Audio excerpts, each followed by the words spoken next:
Hi, I'm Shannon. Welcome back to my channel, Mindful Crime Couture, where I am going to continue the series that I started quite a while ago about Wendi's book. If you want to find any of my sources or anything about my credentialing, it will be down below in the description box. So thank you for being here, and let's delve in.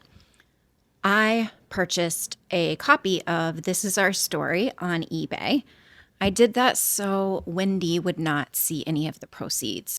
If you haven't watched the first video in this series, you'll want to also click in the description box below so that you can see the first few chapters of the book that we went through. And now we will be going through 4 different chapters today.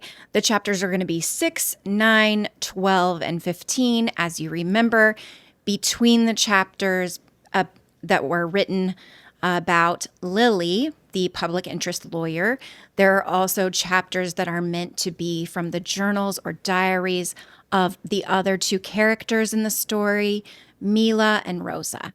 So we will talk a little bit about their characters when they come to meet Lily. But so far, they have not met Lily yet, so we are going to skip their chapters in this video. So Wendi opens up this chapter with her central character, Lily, talking more about her disappointment for being in Hiawassee Springs, Florida. So she starts out with some sort of self-soothing mantra. And Lily says, "So I quickly learned that North Florida would not be what I had expected. I found myself waking up each morning repeating to myself, 'Lily, everything is okay. You love Joshua, and you chose this change. You are not a victim.'"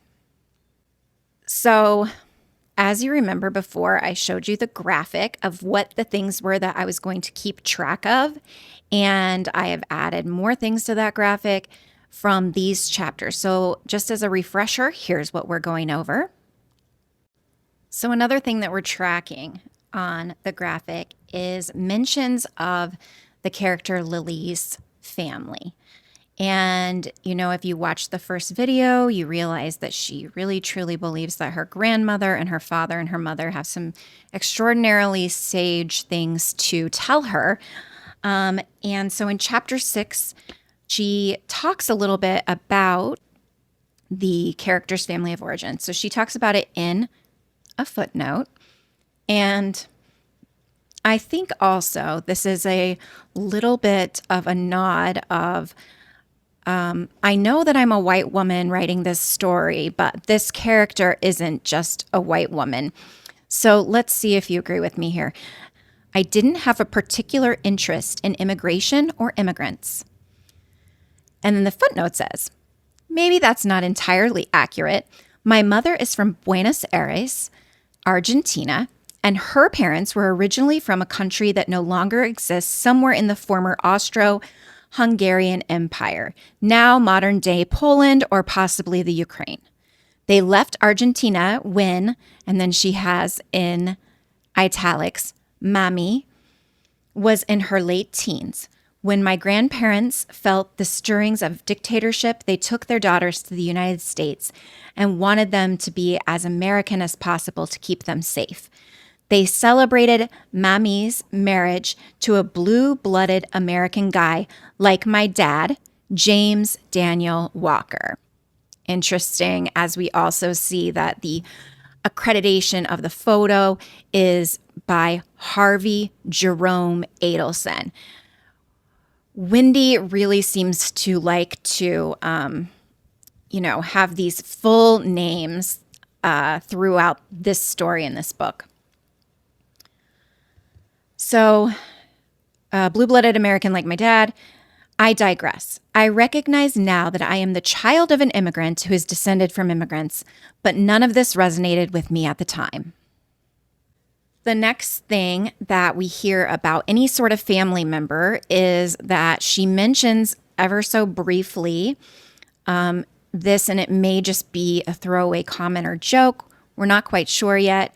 So again, she's talking about, she hadn't heard much particularly about immigration. She heard people on TV and the radio. And then in parentheses, she says, and my cousin Hal, who unfortunately is a blood relation, rant and rave about illegal immigrants for quite some time. So we have a cousin Hal, who she is not happy to be blood related to. Then another thing that, we're tracking are these things about the character of Joshua, to see if we can see any similarities between him and Dan. And what is the source of conflict in this marriage? I'm interested in this because, spoiler alert, they do not end up together in the end.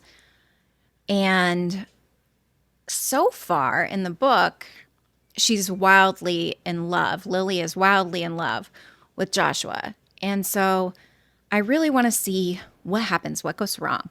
So I want to, put down any flaws that Lily identifies, or any sort of problems in the relationship, as well as the things about Joshua's personality.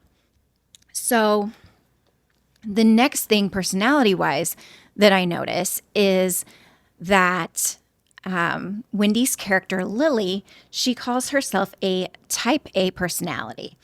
She says, mainly I needed a job just to occupy my time, and it was basically the only one available just then. Type A personalities like mine don't really jibe well with free time. Shouldn't we always be doing something? So, interestingly enough, she calls her character a type A personality. So let's just review really quickly if you've never heard this term before. It's actually pretty outdated and not used much today. I have a little graphic prepared about type A personalities. What do we see that is similar to Wendi? Does Wendi think of herself as a type A personality? Well, definitely we know that she is competitive and that she's very driven, and that she was definitely motivated by accolades and motivated by accomplishments. So I do see some similarities. It also talks about how this type of person can be impatient, have short fuse, and need constant reassurance, or the feeling that if they don't do it themselves, it's not going to get done right. And I don't know about you, but that seems to harken back to the idea that Georgia slipped into Charlie's trial about that Wendi just couldn't help herself. I'm talking about the murder of Dan Markel. She knew something, right? I mean, it's not a coincidence she went to the crime scene, is it? You're talking about the route that she took that day? I'm talking about her pulling up to the crime scene tape. She never went to the crime scene. She was going to buy a bottle of liquor that coincidentally the person sent her a stock the bar party buy a bottle of bullet bourbon that she was going to pick up. She wasn't driving to a crime scene. And I think she made that clear too. Nobody knew a murder was taking place. She pulled up to the crime scene tape, Dr. Adelson. She didn't pull up to the crime scene tape. She was driving down the street and then had to make a U-turn. It was blocked off. But she wasn't going to. She couldn't help herself. It is interesting when you watch that clip again, thinking, is this something that she believes about herself, that she's this type A personality? We definitely also know from Ruth Markel's book, The Unveiling, which I'm going to link below. Please buy that from Amazon. It's amazing. Also, the audiobook is great. If you prefer an audiobook performance, there's that as well. She talks about how Dan had to warn his family, essentially, that Wendi was very sensitive that Dan was an Ivy League graduate and that she was not. And so he asked his family when Wendi would, come over, that they would not talk about Harvard at all because it made Wendi feel insecure. So she talks a little bit more about herself as this type A person. She always has to have something to do. She loves lists, The thing about type A is that because we are a capitalist society, type A personalities, although it can be unhealthy for us to put this much stress and pressure upon ourselves, type A personalities are, it's sort of a humble brag. Like when they ask you, like, what are you bad at during the job interview? And you're like, oh, I'm bad at going home because I just love work so much. So it's kind of like that. And we've seen Wendi do that a few times in her police interviews. So maybe that's what she's having Lily do here. She's so organized and she's so wonderful. And then we run into what I guess is a perceived flaw of Josh. So here we have the very first perceived flaw by Lily of Josh. And she's talking about why she got this job. And she's saying, like the part of the type A, she's too bored without it. But number 2 is Josh still had gobs of loans to pay off from his many years of graduate school. Interesting again, as we highlighted in the last video that she kept saying that he finally finished graduate school. So the socioeconomic difference between the character of Lily and the character of Josh is that Lily graduated prior to Josh. She lists in that chapter in the video that we did before that she had over $100,000 of debt from her fancy pants law school, and that she took the corporate law job in order to get herself out of debt sometime before she was 32. So she was out there grinding, Lily was, in order to get out of debt. And apparently Josh, he just finished his program and he's finally gotten a job. And now they have all this debt because he hasn't paid it off yet. And she becomes also a bearer of this debt because she's married to him. So that's interesting. However, the only flaw I see, and most people would not consider that a flaw. So people probably have this disparity in their relationship. So I don't really see this as some sort of like huge red flag or something. But it's just the first thing that I've noted. Now we finally, we're on page 26. But on page 26, we get our first glimpse of Wendi's favorite humble brag, just like we remember in the interrogation video here. Yeah. I know that, like, abuela for Spanish is grandmother. That's true. Right, Sarah? It is. Do you speak Spanish? No, I probably should, but I do. Oh, I speak Spanish. She's just so happy to tell people, that she's fluent in Spanish. But here we go here with a little bit about her intelligence and a little bit about her looks, which she likes to also bring out. I met young men of all ages from many different countries in Central and Latin America who could just not get over the, and then she puts in italics, gringa, who spoke Spanish. No matter how many times I told them that my mom's family was from Argentina and that my maternal grandparents basically raised me while my mom was working, they just could not believe it. Then she writes, in Spanish, she writes, and I'm sorry, I only took 2 years of Spanish, so I'm sure Wendi Adelson could say this better than I can. Pero eres tan blanquita, which means, but you are so white. Y también eres tan joven, but you are so young. How could you be a lawyer already?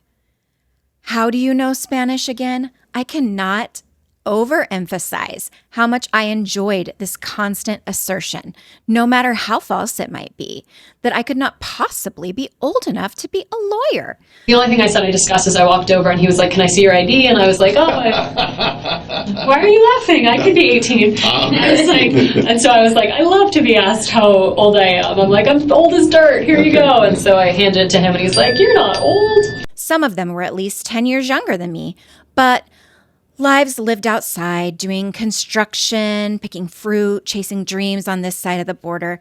These things harden the shell a bit, make the skin a little less supple. Comparatively speaking, both to my clients and to the rest of the world, I had lived a life of outrageous privilege and unfathomable comfort. My hands had never worked a day of hard labor unless you count the kind that worsens your glasses prescription and gives you that special shade of green/pale that only a Caucasian in a cold climate toiling in artificial light can achieve.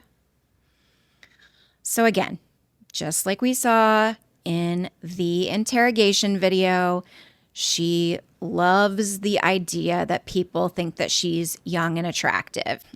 I love this passage because she is having her character, Lily, enjoy this. I cannot overemphasize how much I enjoyed this constant assertion. Next part that I found interesting in this chapter is that she, again, is a little bit condescending about colloquialisms of the Panhandle. She started receiving many referrals from different organizations after she'd met a few clients who spread the word, and word travels faster than a stallion after a mare in heat in these here parts. Then she footnotes that. I admit that isn't actually something people say here, but maybe it should be. That's pretty much it on chapter 6. There's, some more cringe about different clients that she encounters and, cute little quirky anecdotes that she throws in. Again, she really likes to think of herself as funny. And so there is some really bad attempts at humor. So the next chapter, chapter 9, appears in a section that's called transitions. Before that, we had origins. So now we are to transitions. And chapter 9 starts off with such a bang. Have a lovely little false equivalence that she gives us. So let's start with just reading it. Yesterday, I met with some new clients. The process of interviewing and taking down information from new clients is called intake. During yesterday's intake, I met with some nice people from Iran.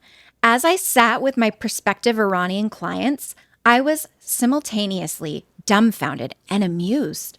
How did this young woman from Tehran, with her aunt translating and her mother in tow, end up in Hiawassee Springs, Florida? How did I end up here as well? How did these people and I meet in Hiawassee Springs, of all places, and end up in the same place in the same time to be having this conversation? I never would have expected it, but this small town is packed with people from all over the world, from many different cultures and religions. If the Wasi exists as a microcosm of the world's population, it really makes me wonder. I couldn't help but wonder. Is there even such thing as a small town anymore?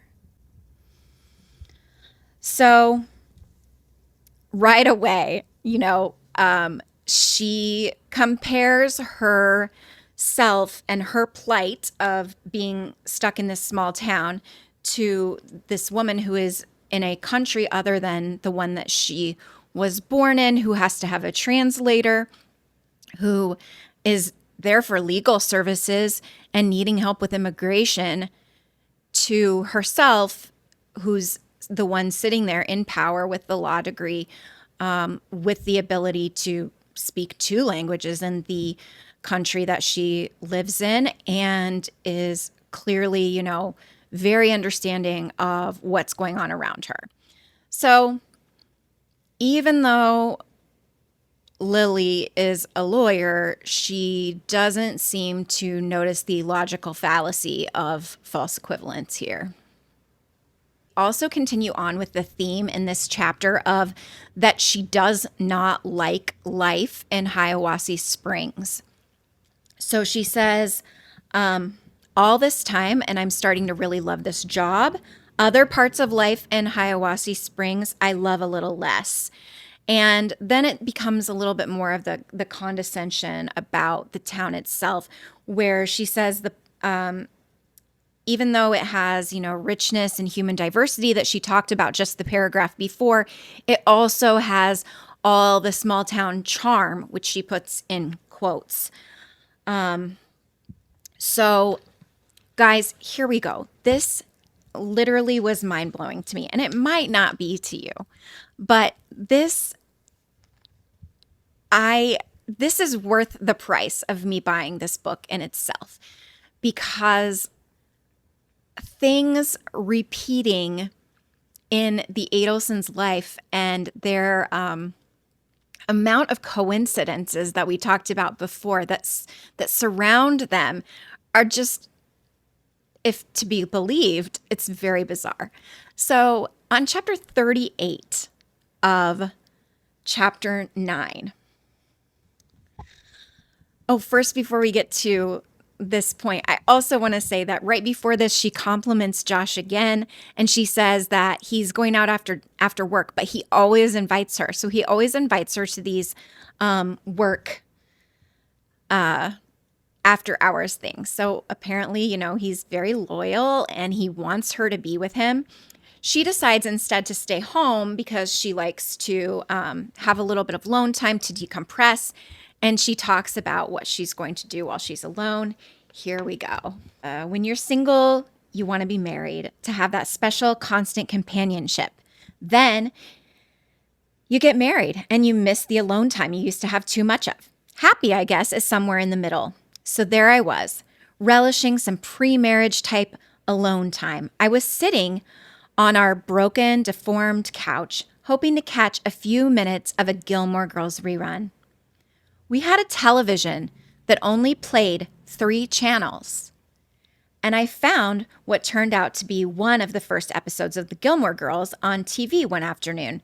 The reruns were playing it every night at 7 p.m., 2 episodes in, and I just couldn't get enough of Lorelai's crazy antics and Rory's sensitive intelligence.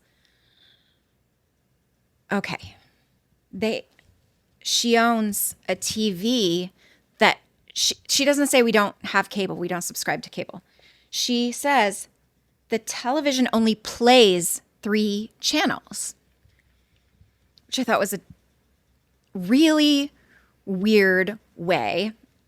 It's not so weird if, you're writing about the 1960s or 70s, or even the 80s. But she is writing this 2005. So in 2005, she has a television that only plays 3 channels. So does she have a broken TV set? Hard to explain. TV sets getting repaired on that day, the same TV set that I bought her in the joke, the same TV set you referenced when the Lion King guy wanted to extort me for money. You need to reference a TV set, like 3 TV sets in a row, all the same topic. Come on now, we're not stupid. Also, I think the use of Gilmore Girls is so interesting because it is so Wendi, in my opinion. When we go back to, and I'll link below my other video where I talk and analyze Wendi's quote from the high school yearbook, I believe that she wants to show herself exactly how the Gilmore Girls are and relate to each other. She loves the banter between Lorelai and Rory. She sees it as intelligent and sensitive, she says, and she loves Lorelai's crazy antics. And I think that's just truly how she thinks of herself. She thinks she's funny, she thinks she's super intelligent, and she thinks she's quirky. And instead, I think all these things pretty much about her fall flat. And she doesn't have good introspection. She doesn't see herself as we see her. But that's how she sees herself. And it's interesting that this character of Lily seems to also relate to those types of personality traits. This could be maybe one of Joshua's perceived flaws. I don't have it on the list, but he's the one who negotiated the rent for this place, and he actually moves there prior to Lily moving in. Now, here's a similarity that I just can't look over, and that is Josh's nickname for Lily being so similar to Dan's nickname for Wendi and their family. Let's delve into that. This is a letter that Josh writes about. It's actually an email that Josh writes about his experience in the apartment before Wendi arrives. Excuse me, Lily, before Lily arrives. Dear Lily Billy Goat. Guys, we can't go any further because there's a footnote to the nickname. And the footnote says, author's note, not my real name, but a pet name that Josh likes and I tolerate because it makes him happy. Now, I understand why my office mate used to pretend to puke in a garbage can every time Josh called me at work. All right, so imagine Dan reading this book at the time, which I mentioned before. I am team Dan read the book, and he realizes that maybe Wendi doesn't like being called too mushy or too lovey or Lady Bear. It was always the bears. Yeah. They were always the bears. Maybe she doesn't like, their idea of the bear family and the Cubbies, and reading it in that way, like it is gag worthy. She agrees with her coworker who found it gross, and she just tolerates it because it makes him happy. It's not something that she likes. So back to the email. I promised you our life would be an adventure, right? Well, here goes. The guest house is adorable, cozy, like a nice writer's college. It reminds me of my grandparents' country house in Montreal. Oh, Joshua also has Canadian family. Another, what's this called? Another hash mark in the things that are similar with Dan Markel. There is running water, a big kitchen, and a beautiful view of the great outdoors. It isn't a palace by any means, but I do think we'll be happy there, at least for one semester until we have time to find you the home of your dreams, or at least your Hiawassee Spring dreams home. I'm sorry. Or at least your Hiawassee Springs dream home. All my love, Joshi Sito. My sweet Joshua. Always one to woo with words.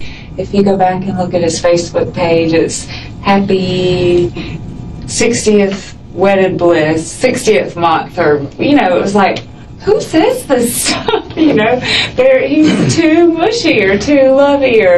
Okay, so Josh is sweet and apparently romantic. Those are two things that are, again, good about him. Left out some crucial details about our new abode. And so here we have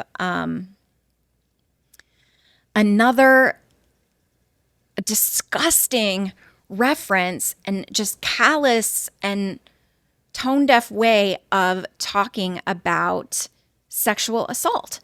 So, this book has a lot to do with human trafficking, especially for sexual experiences. And we already had the, off-color joke about her previous coworkers using sex workers, but that was fine because, they lived in Vegas high-rises or whatever.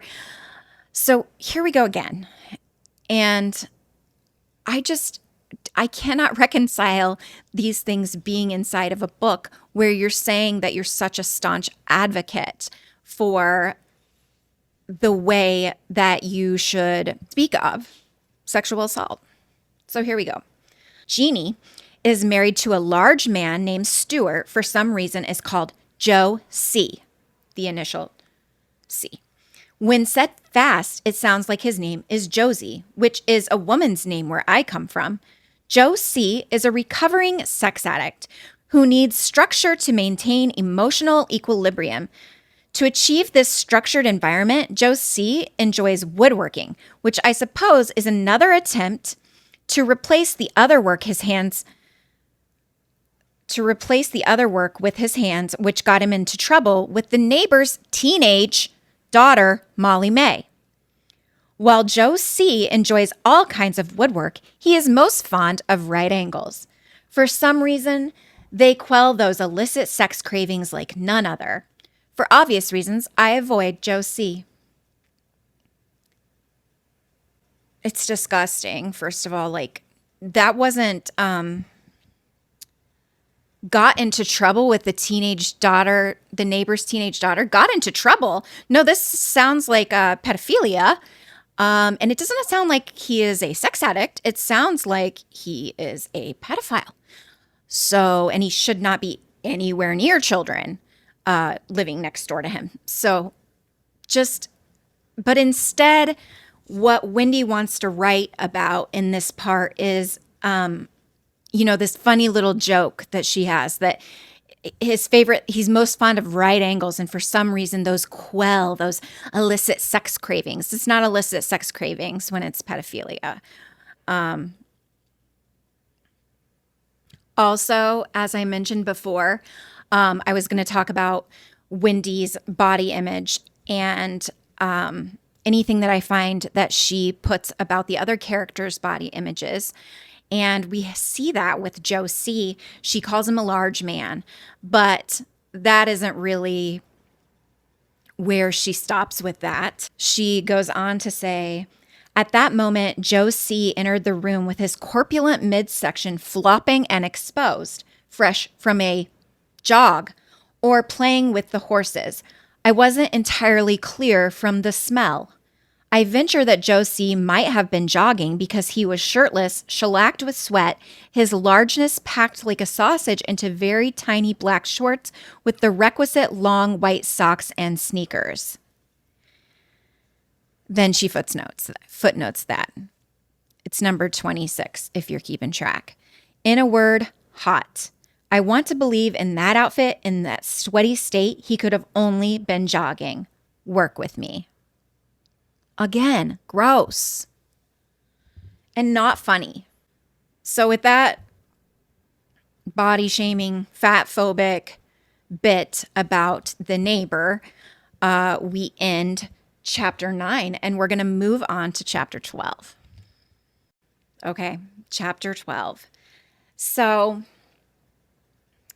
what's going on with behind the scenes that I haven't really talked about, the plot of the book itself, is that Lily's organization has lost money and they are unable to keep her going because she's basically providing pro bono services for people who have, little way to pay the law firm or her back. So the firm is in trouble and, she's heartbroken because it's the only thing that she really likes in Hiawassee Springs is her job. So right away in chapter 12, we start out with a mom mention. And interestingly, Lily's mom is also, concerned with the stability in terms of the money that's coming into the family. If you remember in the first video, she said she wanted her to go to law school so that she could find a husband there, ostensibly meaning a rich husband, or a husband with, the ability to make lots of money. Here we have a little bit more of what Lily's mom thinks when it comes to Lily. She says she's, batting around ideas for how she's going to continue working, although the funding is gone. What if I work for free instead? My mom already thinks I about do. All right. And then she talks a little bit about Lily's disagreements with Josh in the last few weeks. It's been tense between them because Josh has solutions or tries to think of things to help. He's an optimist and he gives solutions to her, and she doesn't like the solutions because she thinks they're bad. So there's a little bit of tension in the marriage. And she, again, describes him as very romantic because she says he truly believed he could fix anything that ailed me. So that was interesting. It's also he believes that he should fix things for her and help her. So he also says in this exchange, Lily, I want you to be happy, but I am happy, Joshicito. I love you. I'm not egotistical enough. This is Josh coming back. I'm not egotistical enough to believe that loving me is enough. Lily, I know you miss your friends, your family, the life you used to have in DC before I dragged you here. He pouted. Hearing him recognize what I gave up to be with him filled my heart with love. I just wanted to squeeze him and never let go. So again, Josh, interestingly, says he's egotistical, but not that egotistical. And he knows that loving him is not enough. She needs her friends. She needs her family. She needs DC. Interesting. He again is trying to fix the problems the next couple pages. He says, Lily, I want you to be happy. And if there's really no other funding options, I think you should just keep working pro bono. She says back, Earth to Josh, I am already barely getting paid, and nice try to use the legalese, but I am already doing pro bono work with my public interest job. Now I will actually be a volunteer instead of a hired employee. Any other bright ideas? Okay, I got testy. I know I just told you that I thought about working for free, but for some reason it bothered me only when Josh suggested it, and not when I thought of it myself. I get far more moody than Josh does. Somehow, this angel of a man manages to never get rude, mean, or make ad hominem attacks. He always means what he says, and especially when it comes to me. He always means well. It's infuriating. Lily, I just think, Joshua, I interrupted, and he never gets mad at me when I interrupt. He feels tension more sensitively and acutely than the rest of the population. He furrowed his brow and nudged around a few magazines he had left strewn across the dusty pine floors with his naked foot. I'm afraid, Lily, that if you don't like your job, you'll start feeling unhappy here, and then you'll be unhappy with me. I can't lose you. You're my everything. I really can't promise to not be unhappy. I wanted to, but I didn't, because you can say the words, but you can never even really mean them when they come out of your face. It's an impossible promise to keep. Tick off some more of Josh's personality traits. He's an optimist. He's sensitive. Lily says that she is testier and moodier than him. He's not mean. He doesn't make attacking comments to her. He doesn't attack her personally. He's not rude. He always means what he says, so he's genuine.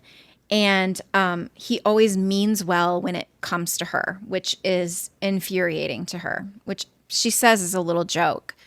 But could there be a little bit of truth in that for this character and for its author?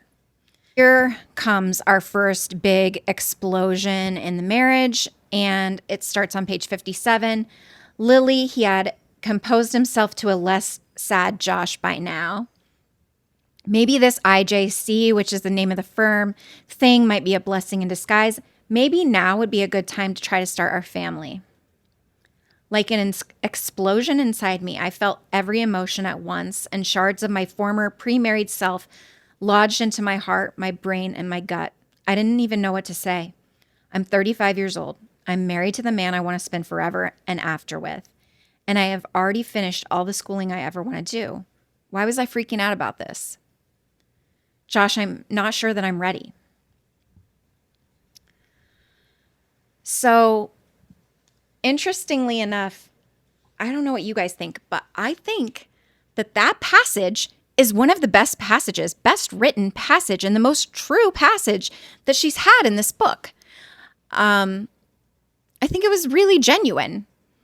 And I wonder if that's because if it was a war inside of herself as the author, Wendi, if it was a war inside Wendi to know if she wanted to have children, as she has always been a very high achiever and she was interested in, climbing the corporate ladder, etc. So I wonder if that's actually true to her, because I don't feel as though she is a fabulous writer who has a lot of creativity in naming things or writing in general, as we've already kind of discussed in the previous episode.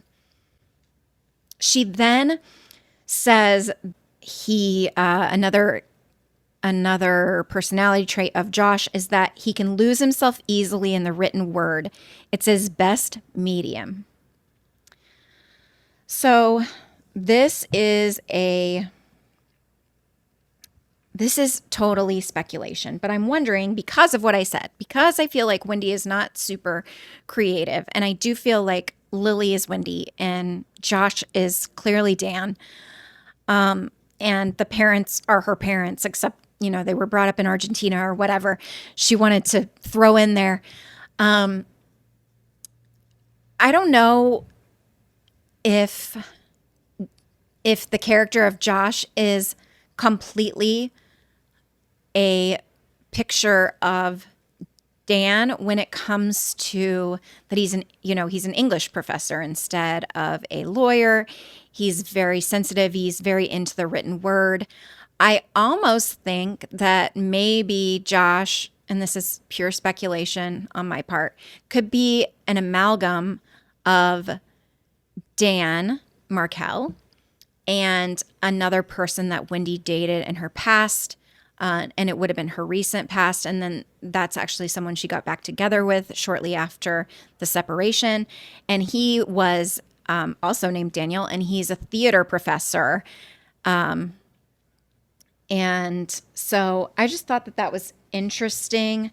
A theater professor is definitely more akin to being somebody that's known as being really sensitive, maybe a lot of the written word. But I could be totally off in left field. But maybe if she needed to be a little more creative because she wasn't going to make the character completely one person, maybe it's an amalgam of those two men. Just my thoughts. He's brought up having children, so that's kind of like the elephant in the room. I racked my brain and heart to figure out why I was having this reaction. My parents have been telling me for years that after age 30, I would be a higher risk pregnancy, given our family history. They had already mentioned, not with great subtlety, and more than a few times, that I should be ready to have a baby, especially now that I was married. I love kids, I really do. My sister already has 3 of them, and I am head over heels crazy for them. So here we have another mention of Elena, and now we find out that she has 3 children, similar to Wendi's brother Robert has 3 children.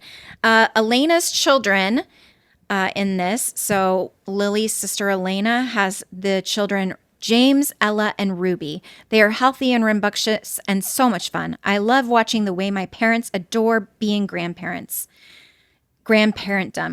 and cherish little birthday parties and the special blueberry pancakes that my Ella loves for my mom to make. I love my parents enough to want to give them more little joyful people to appreciate them. And I want to give Josh a baby if he wants one. It's just, I'm not done yet. So again, here we get some more information on Lily's family of origin, which is that her parents love being grandparents. They have also tried to encourage her to have a baby, seeing that she is over 30. Here she goes with more, and what I feel, again, is so genuine and real, and she's not trying to write 100 cliches and jokes. She says, my work has been inextricably intertwined with my identity, and I don't want to have to learn to be anyone else, meaning a mother. I feel the most me I have ever felt, and I know that having a baby would change everything. With a baby, well, the baby has to come first. I know that. I would want it to be that way, and yet right now, I don't want to put my work career, I want to put my work and my clients before anything else. It's horrible to say, but having a baby now would be like making a concession. They're still, in the throes of talking about this. This is how she's feeling. She says, I wake each day to a wonderful man. So Josh is wonderful. He slides a protective arm around me when he feels me rise early to do some yoga before work. So he's protective. His breath is warm and a bit smelly. And he leans in close to tell me that I am beautiful and loved. I slide out of bed, and after enough stretches to make me feel strong and balanced and ready for the challenge of the day, I take a steaming hot shower. Having a significant other definitely has given me the freedom to savor life a little more, but I can see now that I was waiting for someone to come and fill a void in my life that I had made myself. My half Puritan roots and the corresponding work ethic make it so that my work in many ways is my identity. Without my work, I would just be a woman who gave up her high-powered job to live in a small town America with her man. That story is fine for someone else, but it isn't my story. I am Lily Walker Stone. I am now an immigration attorney first and someone's wife second. So I return to my dilemma and I find myself sad and spent at the end of each workday, more so than usual. I feel like I'm running against the hourglass and each passing day means fewer people that I will be able to help. We leave that chapter on the cliffhanger. Will she tell Josh the way she feels about having a baby, or will they, have a baby together? What's going to happen with that? And what is going to happen with the funding at her job? And now we're going to move on to chapter 15. So this is chapter 15, which is our final chapter of the installment for the video for today. So chapter 15 is a doozy. We find out a lot of stuff that I think is so interesting. And before I start this chapter, I want to play a clip for you from one of my husband's videos. And you can find out more about my husband below. He is at the Shaming of Jay. If you don't know who he is, I wonder why you're even here, because most of the time people find me through him. But if for some reason you have found me and not him, please subscribe to his channel. It's below. And this video, he has a couple amazing guests in. One is Jack from Never a Truer Word, and Jack does statement analysis. Number 2 is Julia Cowley, and she is a retired behavioral analyst for the FBI. I think you're really going to like this clip. If you haven't seen this whole video, it's great. They have a couple videos on, analyzing the interviews of Wendi. And this one, they're talking about her podcast. And I want to refresh your memory if you've seen this video on this thing before we delve in to 15. I was valedictorian of my high school. She seemed proudest that I graduated high school still a virgin. Yes, there it is. I thought that you might want to stop there. What? Your mom knows she doesn't care that you're a valedictorian. She just cares you were a virgin. Seems like your mom knows a lot about your personal life, first of all, but what are her priorities? What are her... But go ahead, Julia. I was just going to say that that entire segment to me just indicates the controlling nature. And I think she goes on, who I am today. And it just, to me, just Donna is controlling. And that's what she's saying.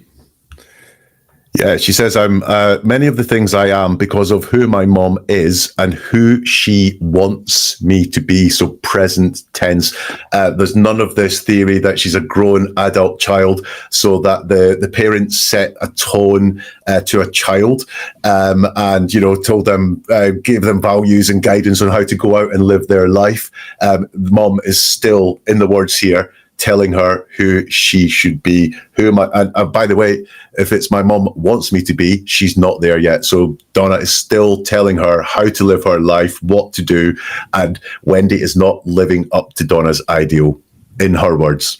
Right. And it's almost like, despite all her other accomplishments, she's just fixated on the fact that she got through high school without having a sexual relationship with anyone. It really just must be disappointing for Wendi to think I've done all these things and that's what you're most proud of. Right. It's sad.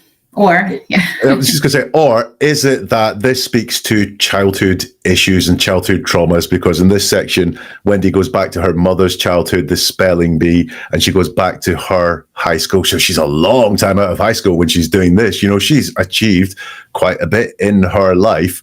And yet it's almost as if there's a trauma there that perhaps she did feel like she did everything mom said at school. She wasn't sexually promiscuous. She became valedictorian.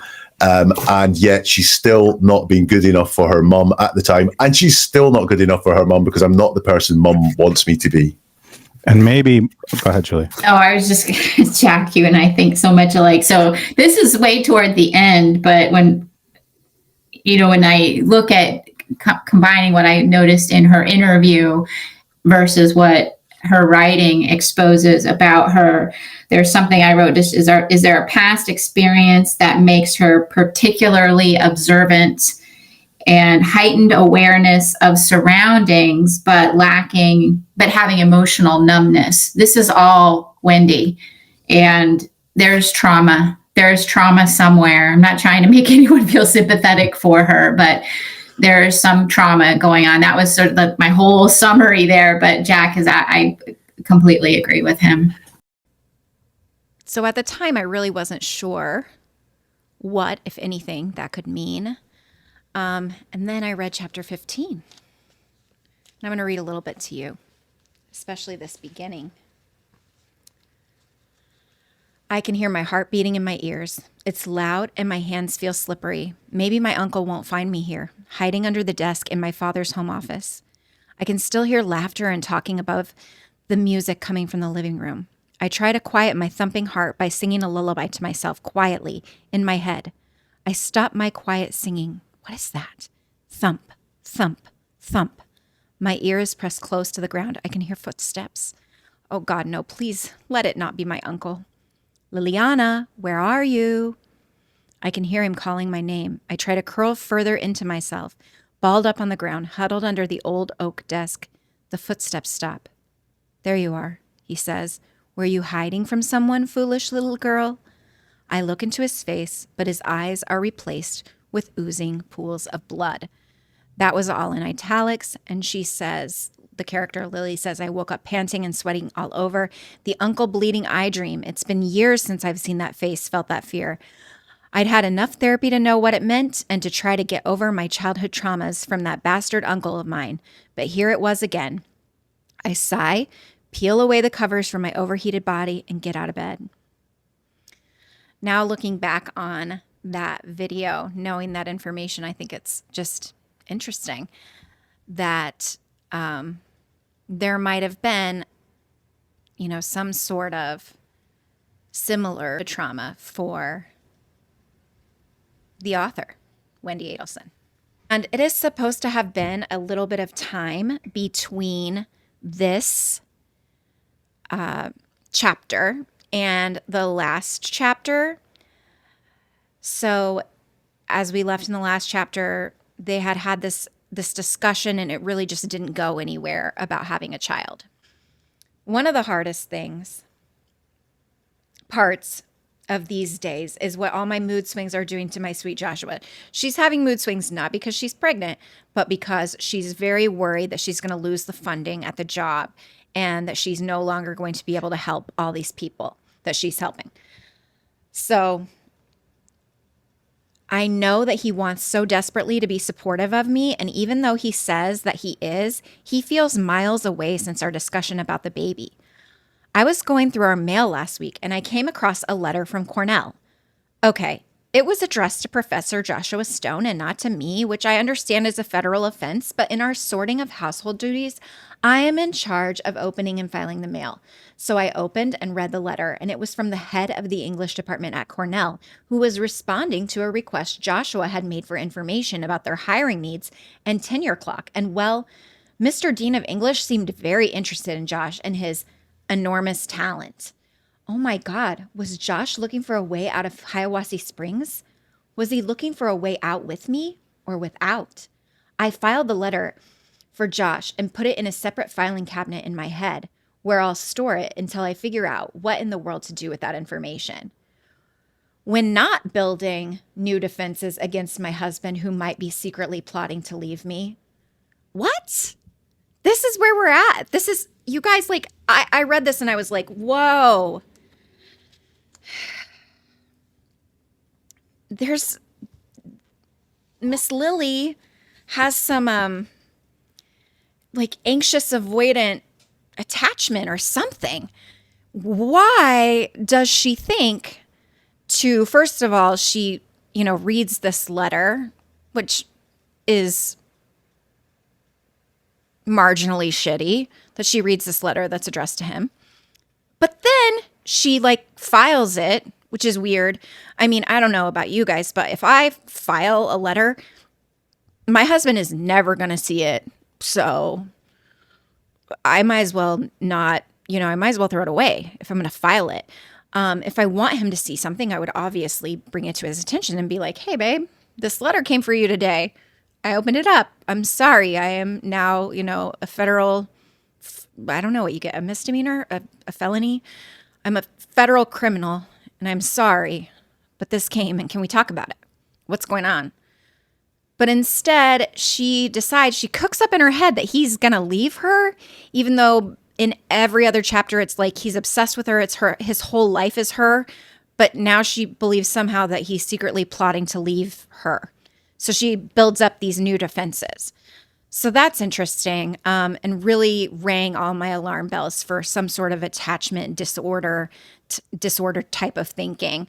So I'm just going to throw up some facts about what I'm talking about so that you can see them for yourself and see if you think they correspond with what just happened.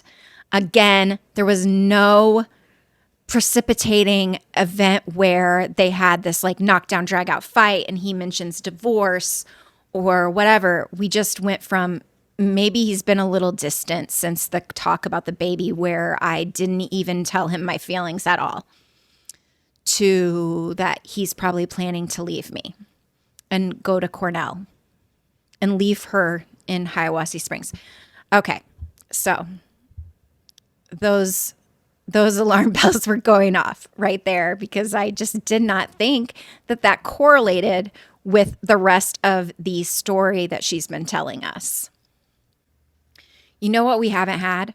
We haven't had a footnote in a while. So I'm going to read you this. This one is doozy. She's talking about how she's having a lot of trouble sleeping, which we saw at the beginning of the chapter with the nightmare about her uncle and his abuse in her childhood.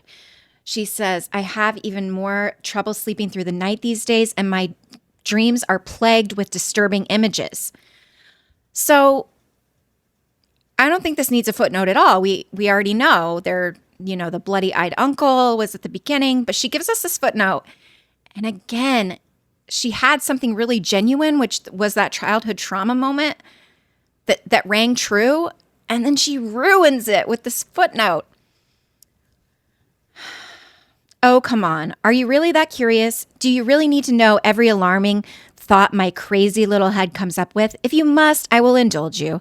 But there was a circus dream where I was the dancing bear in the tutu, and I was embarrassed by the little pink tutu that I had to wear, and I tried to complain to the head of the circus, who was that green lizard from the car insurance commercials with an Australian accent, and he just held his little green belly and laughed at me.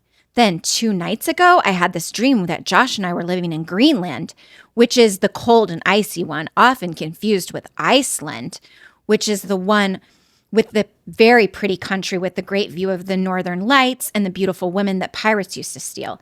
And I was pregnant with triplets. After they were born, Josh's family moved to Greenland to help us take care of the kids. And I couldn't handle it, so I skipped town with a local pilot.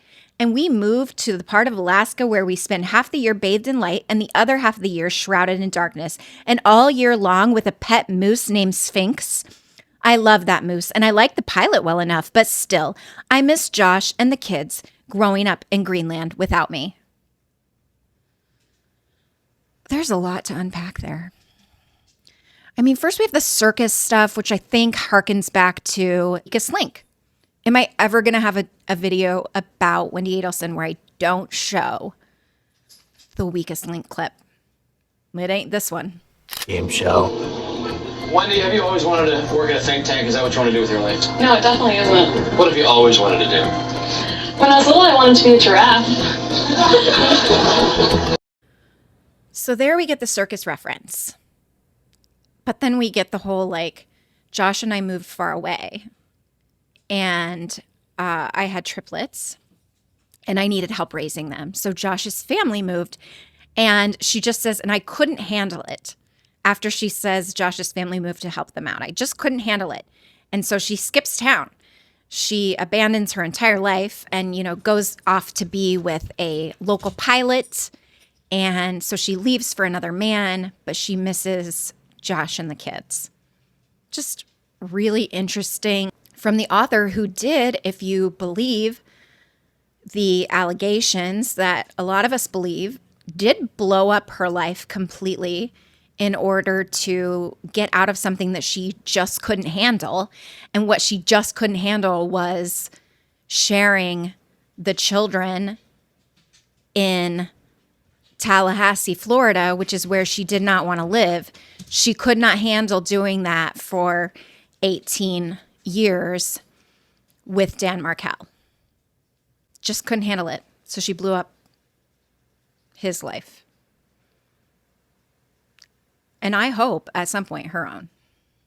A little bit more of in this chapter that's about the clients that she's working with at that time. Again, she's still not met Rosa and Mila.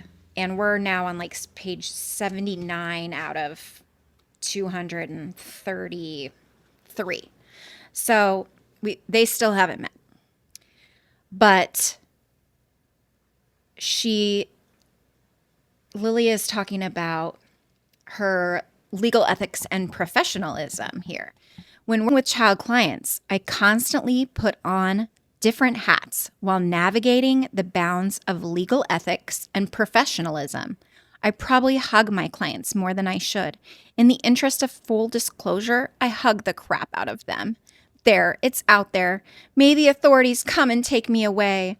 I use the fact that I don't look much older than them to my advantage to try to form a bond and to have them trust me like their lawyer and like their friend. I am a zealous advocate and I hug them with zeal. That's just how it is. Again, to me, this doesn't ring as genuine. It's more of like a humble brag again with like, I barely look older than these child clients. And, I try to be their friend to gain their trust. And, I hug them a lot. And if that's so bad, then, that's the hill she'll die on. Is if that's bad, take her away. Interestingly, the next thing that I notice in this chapter is there is a character that is introduced named Dan.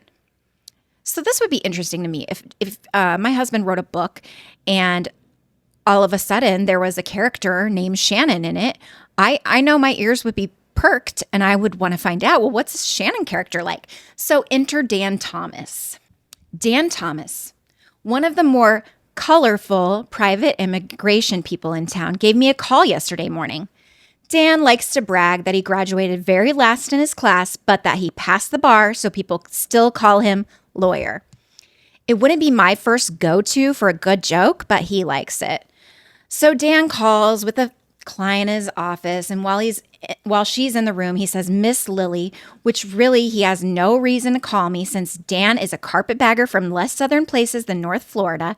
I have a client here for you. I sigh inaudibly. Since these clients that he has for me don't always have avenues for legitimate legal relief, I usually spend more time giving bad news than good. I also hate to talk to potential clients about their potential immigration case in front of Dan, or any other attorney for that matter. Here's what we know about Dan. He's not a great lawyer. He graduated last in his class, but he passed the bar, and he always seems to bring in these clients that really don't have a case.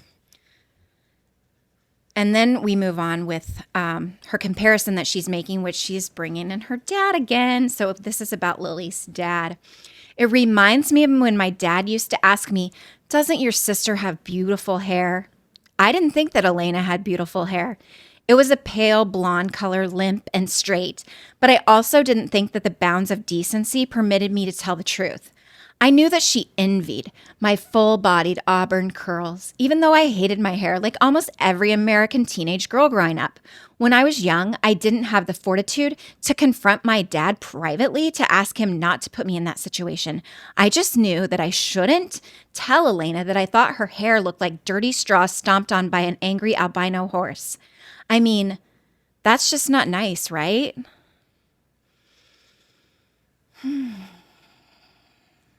An interesting sibling relationship that she has still this very contentious relationship as an adult with her sibling now, knowing, you know, she's a full-grown adult, Lily is, but she still has this anger inside of her, and she isn't ashamed of that. She isn't like, gosh, I was sure being a snot about my sister growing up.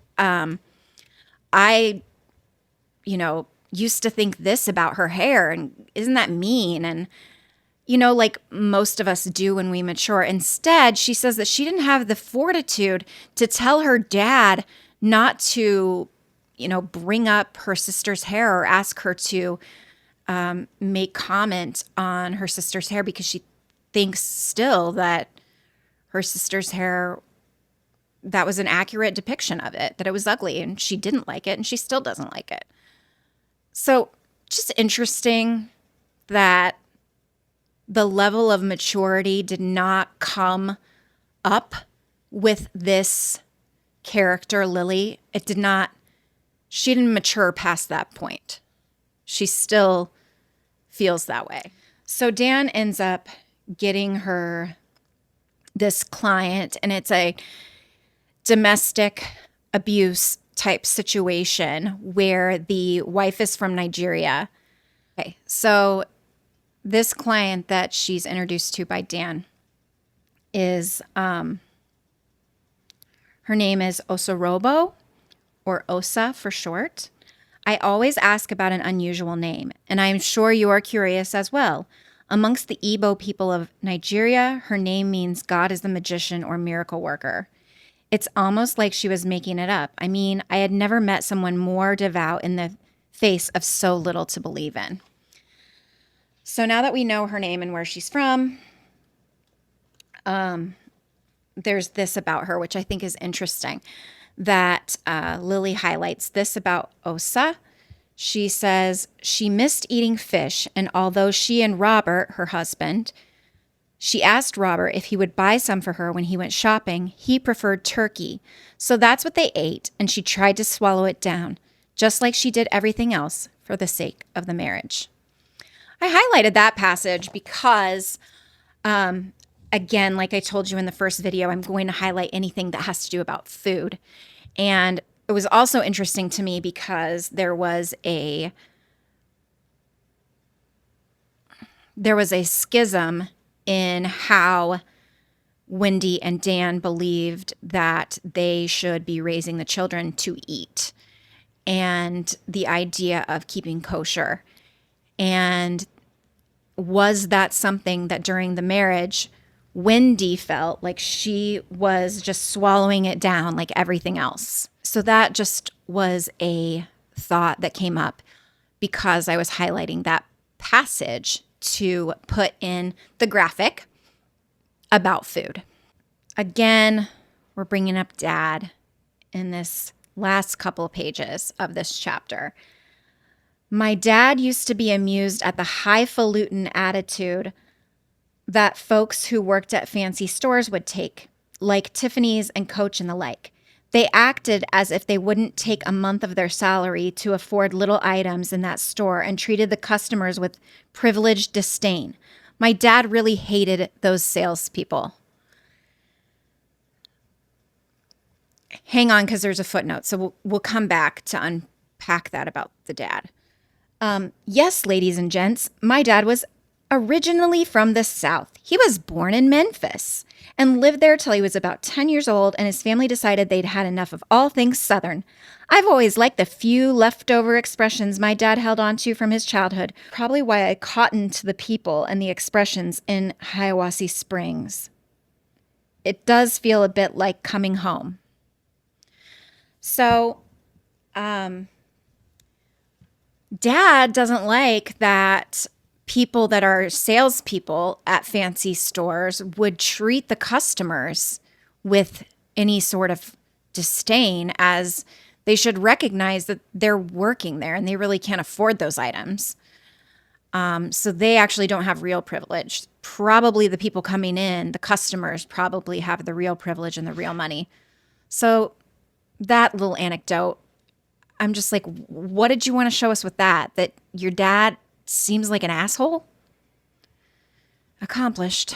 Chapter ends again with Lily's tone deafness, that she actually doesn't have much in common with the people that she's helping, but she tries to just the finest threads she tries to carry through, as if, you know, there's some deeper meaning and some bond between them. And here's what she does with the client, Osa. We got Osa a key. She is going to be fine. Her name, Osa, is also the name of a peninsula off the coast of Costa Rica, where I once took a trip with my friend, Elise.